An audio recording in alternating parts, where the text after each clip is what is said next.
मैं जितनी इसकी निंदा की जाए इस घटना की उतनी कम है, बट साथ ही में कहीं ना कहीं इस बात को सुनिश्चित करने की जिम्मेदारी हमारे मुख्यमंत्री की भी होती है। आए दिन हम लोग विभिन्न प्रदेशों में ऐसी घटना देखते हैं जहां बिहारियों के ऊपर अत्याचार होता है, उनकी हत्या की जाती है, उनको प्रताड़ित किया जाता है। बिहार सरकार की है कि भैया अगर कल को मेरे प्रदेश का कोई लड़का दूसरे प्रदेश में है शिक्षा के लिए, रोजगार के लिए, वो वहां पर सुरक्षित रहे।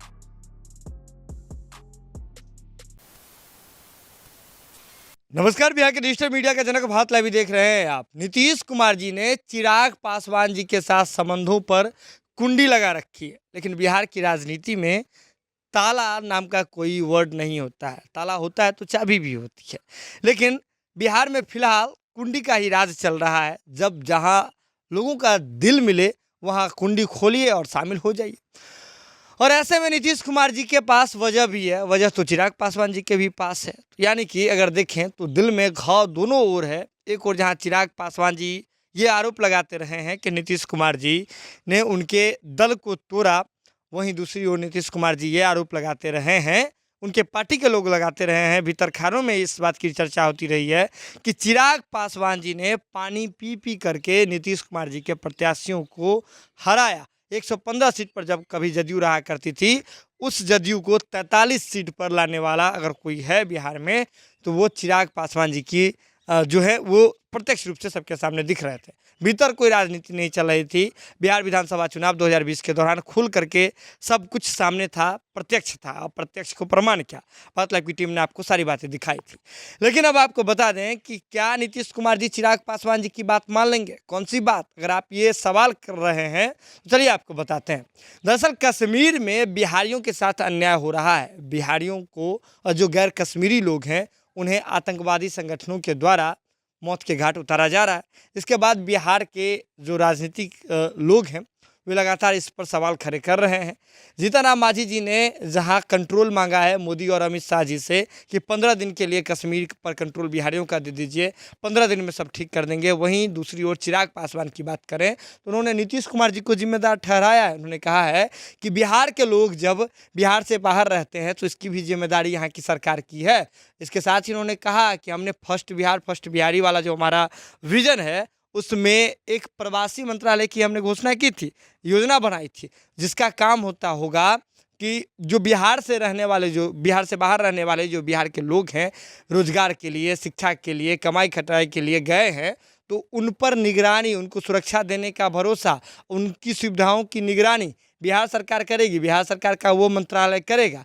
लेकिन इस बात पर अभी तक अमल नहीं किया गया है। लेकिन क्या जब बिहारियों के साथ इतना अन्याय बिहार के बाहर हो रहा है तो इस पर नीतीश कुमार जी चिराग पासवान जी के इन एजेंडे पर ध्यान देंगे? ये आने वाले समय में पता चलेगा। लेकिन आप ये देख लीजिए कि चिराग पासवान जी क्या कह रहे हैं। नहीं, बिल्कुल। और इस पर मतलब लोक जनशक्ति पार्टी की तरफ से मैं जितनी इसकी निंदा की जाए इस घटना की उतनी कम है, बट साथ ही में कहीं ना कहीं इस बात को सुनिश्चित करने की जिम्मेदारी हमारे मुख्यमंत्री की भी होती है। भाई हम लोगों ने बिहार फर्स्ट बिहारी फर्स्ट में हम लोगों ने प्रवासी मंत्रालय के गठन के उसके निर्माण की हम लोगों ने बात की थी। वो मंत्रालय का काम ही इस बात को देखना है कि भाई दूसरे प्रदेश में जो बिहारी रह रहे हैं उनकी सुरक्षा को सुनिश्चित किया जाए। आए दिन हम लोग विभिन्न प्रदेशों में ऐसी घटना देखते हैं जहां बिहारियों के ऊपर अत्याचार होता है, उनकी हत्या की जाती है, उनको प्रताड़ित किया जाता है। इस बात को सुनिश्चित करने की, उनकी सुरक्षा को सुनिश्चित करने की जिम्मेदारी बिहार सरकार की है कि भैया अगर कल को मेरे प्रदेश का कोई लड़का दूसरे प्रदेश में है शिक्षा के लिए, रोजगार के लिए, वो वहाँ पर सुरक्षित रहे, वहाँ पर किसी तरीके की उसको कठिनाई नहीं हो। मैं कितने ऐसे युवाओं को जानता हूँ। भाई एक बार बेंगलोर का एक छात्र है जो वहाँ पर रहकर व्यवसाय करना चाह रहा था। निरंतरता में मैंने मुख्यमंत्री नीतीश कुमार जी को इस बारे में पत्र लिखा कि वहाँ पर उसको प्रताड़ित किया जा रहा है, उसको कठिनाइयाँ होती है, पर राज्य सरकार इन बातों को सुनने के लिए तैयार नहीं है। आज जिस तरीके से कश्मीर में ये घटनाएं देखने को मिल रही हैं जिसमें बिहार के भी लोग हैं जो वहाँ पर रोज़गार या व्यवसाय के कारण है और उनकी निर्मम ऐसे हत्या की जा रही है वहाँ पर आतंकियों द्वारा। इस बात पर मैं चाहूँगा कि मुख्यमंत्री नीतीश कुमार जी वहाँ के गवर्नर से बात करें, वहाँ से सीधा संवाद स्थापित करें उनके साथ और वहाँ से बात कर इस बात को सुनिश्चित करें कि भविष्य में कम से कम किसी और ऐसे बिहारी की किसी दूसरे प्रदेश में इस तरीके से निर्मम हत्या नहीं हो और उनके परिवार के सदस्यों को मुआवजा मात्र देने से भाई नहीं होता।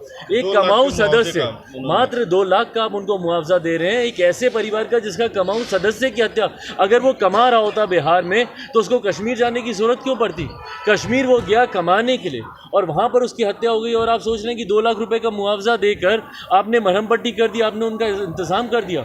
लोक जनशक्ति पार्टी रामविलास की तरफ से मैं मांग करता हूं कि उनको सरकारी नौकरी दी जाए। भैया वो व्यक्ति कमाने के लिए वहां गया था, क्यों? क्योंकि आपने अपने प्रदेश में उसको सुविधा नहीं दी कमाने की। आज जब उसकी हत्या हो गई है तो उसके परिवार में कमाने वाला और कोई नहीं बचा।